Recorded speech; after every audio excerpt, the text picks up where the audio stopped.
paz do Senhor, povo santo de Deus. Que bom que o Senhor nos permite mais uma vez estarmos aqui para meditarmos na palavra de Deus, para tentar compreender um pouco da escatologia, um pouco desse livro, né, que não é simples, tão complexo, tão simbólico muitas vezes, que é esse livro de Apocalipse.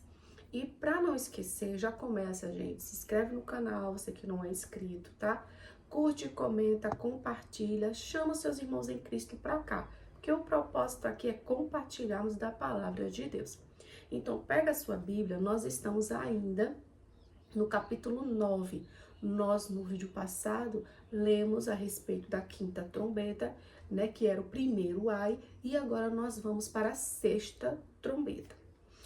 Vamos lá, diz assim, no capítulo 9, a partir do versículo 13, diz assim: E tocou o sexto anjo a trombeta, e ouvi uma voz que vinha das quatro pontas do altar de ouro, que estava diante de Deus, a qual dizia ao sexto anjo, que tinha a trombeta: solta os quatro anjos que estão presos junto ao grande rio Eufrates. Gente, parte uma voz, parte uma permissão, uma autorização, um mandado, né, lá do céu, para que um anjo vá e solte os demônios, os anjos, ele diz assim, os quatro anjos que estão presos no abismo. Esses anjos que estão presos no abismo não é anjos celestiais, são anjos demoníacos, né? E há muitos teólogos, né, grandes teólogos, que falam que isso aqui, ele não é simbólico, uma linguagem figurativa, não, é literal mesmo. Diz que lá no Rio Eufrates, né, perto do Rio Eufrates, naquela região ali, né, é que isso vai acontecer, vai surgir dali.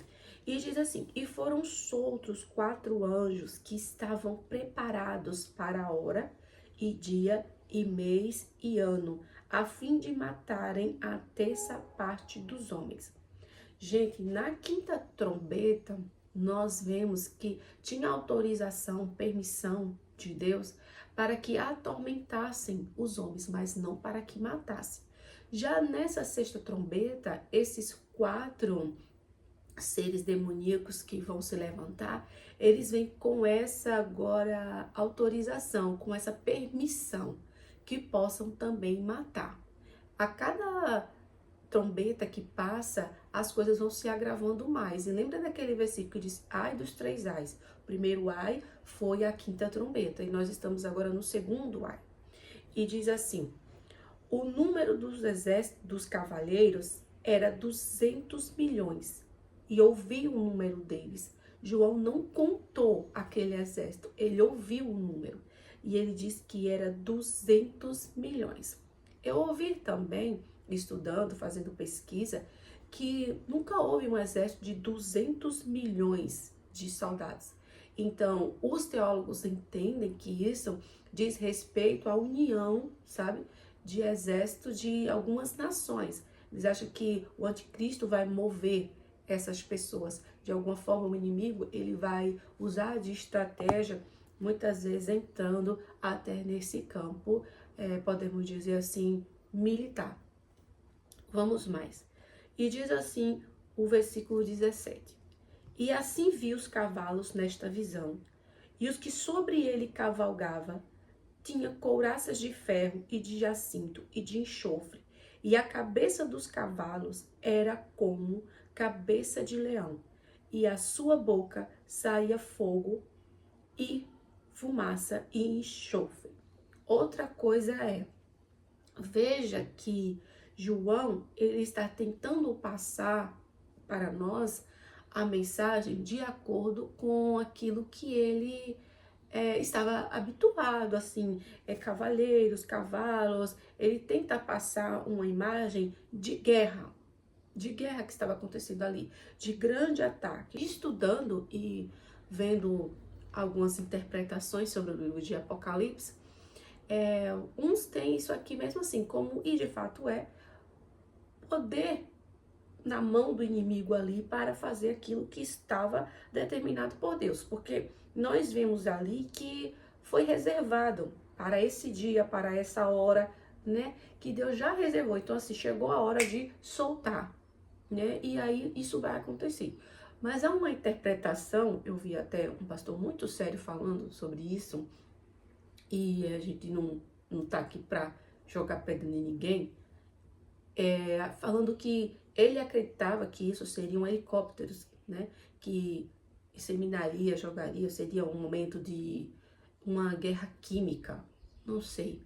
Mas o que nós podemos ficar que eu não sei como será isso, como será dada essa guerra, essa violência toda, mas uma coisa nós podemos ter certeza em mente, que o inimigo ele terá autoridade para agir, autoridade que Deus vai delegar a ele para que ele possa matar e que ele virá com grande fúria, 200 milhões de soldados, gente, meu Deus, imagina o tamanho dessa guerra, vai matar muita gente, vai matar muita gente. E diz assim: por estas 3 pragas foram mortas a terça parte dos homens, isto é, pelo fogo, pela fumaça e pelo enxofre que saíam da sua boca. Aqui está o versículo em que alguns teólogos se baseiam, que haverá uma guerra química, né? Que é por causa disso que os homens irão morrer. E diz no verso 19: porque o poder dos cavalos está na sua boca e na sua cauda. Veja que ele não está falando de cavalo, o cavalo aqui é simbólico, mas ele está falando de algo que tem força, velocidade, como um cavalo, entende? Ele diz assim: porque o poder do cavalo está na sua boca, na sua cauda, porquanto a sua cauda é semelhante à serpente e tem cabeça, e com ela danificam. Veja que cenário, na quinta trombeta atormentava, trazia sofrimento, mas na sexta trombeta haverá morte. E vamos ver, no verso 20, vocês estão compreendendo bem, gente? Tá ficando claro? Eu tô tentando ser bem clara, porque não é simples a linguagem do livro de Apocalipse e nós nos deparamos com N interpretações, né? Então, vamos ficar caminhando, na medida que nós estamos alcançando. O que eu tenho no meu coração é que o inimigo vai fazer o estrago aqui e que nada acontece sem a permissão de Deus e que vai atormentar a gente, que vai matar a gente, que vai se levantar um grande exército, o anticristo é verdade. Então, tudo isso acontecer aqui. Agora, como vai ser mesmo assim? Só os que estiverem lá naquele dia é que vão, né, se identificar, entender na hora o acontecimento. Acredito que sim. Diz assim o verso 20: e os outros homens que não foram mortos por essas pragas, porque nem todo mundo vai morrer, não se arrependeram das obras de suas mãos, para não abandonarem os demônios e os ídolos de ouro, de prata, de bronze e de pedra e de madeira, que nem podem ver, nem ouvir, nem andar. E não se arrependeram dos seus homicídios, nem das suas feitiçarias, nem da sua prostituição, nem das suas ladroices. Gente, apesar de todo o cenário doloroso, de sofrimento, de guerra, esse cenário que nós vemos aí, o que a Bíblia vem dizer? Que haverá pessoas que ainda assim não recorrerão a Deus, não se arrependerão dos seus pecados, não buscarão a Deus como seu refúgio. Imagina como tem gente de coração duro, que mesmo naquele momento difícil, ele não vai se arrepender dos seus pecados, ele vai manter a sua posição. Queridos, nós vemos que Deus, ele é um Deus misericordioso, sabe? Que ainda que num momento desse, ele deseja ainda salvar. Quantas vezes Deus deixou, permitiu que o povo de Israel fosse afligido para que buscasse o Senhor? Mas muitas vezes pessoas tinham um coração endurecido e não se dobravam a essa vontade de Deus. Deus, ele tem um plano de nos salvar. Por isso ele mandou Jesus. Ele fez o céu morada para nós. Mas há pessoas que resistem. Eu gosto muito de dizer assim, Deus, ele não vai mandar ninguém para o inferno. As pessoas que estão escolhendo ir para lá. Deus, ele preparou, foi o céu para nós. Jesus disse, eu vou para o céu, vou fazer morada ali, moradas. Então, no inferno não tem morada para mim e para você. Mas nós precisamos fazer uma escolha de querer estar com Deus. E querer estar com Deus é viver uma vida de obediência. É passar pelo arrependimento, pela conversão. E viver agora como um imitador de Cristo. E o Senhor está dizendo que mesmo diante disso tudo aqui, meus irmãos, compreendam isso. Há pessoas ainda que vão estar com o coração endurecido e que não vão se arrepender. Não vão se arrepender de, em vez de adorar a Deus, adorar N coisas, viver em idolatria, viver em homicídio, prostituição. Pessoas que vão perseverar na posição de desobediência, de rebeldia, de carnalidade. Então veja que situação. E esse é o segundo ai. E ainda virá o último ai, que é a 7ª trombeta. Mas este assunto é assunto para o outro vídeo, para que não tome muito seu tempo e o vídeo não fique muito longo. Mas vocês compreenderam até aqui? Cada momento que se passa, a coisa vai se agravando mais.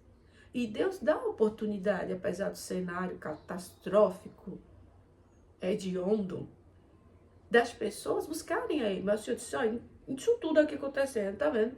Ainda vai ter gente que não vai. Não é brincadeira, mas é assim. Tem gente que tem um coração muito duro. Mas a igreja, segundo a escatologia pentecostal, não estará mais aqui. Ela estará no céu. Terá sido arrebatada, tá? Mas se você for da outra linha escatológica, não tem problema nenhum. Não tem problema nenhum, tá? Você é bem-vindo aqui para compartilhar também a respeito da sua fé. Nós não vamos discutir sobre isso. Então, louvado seja o nome do Senhor. Fica na paz do Senhor, gente. E ficar firme, tá?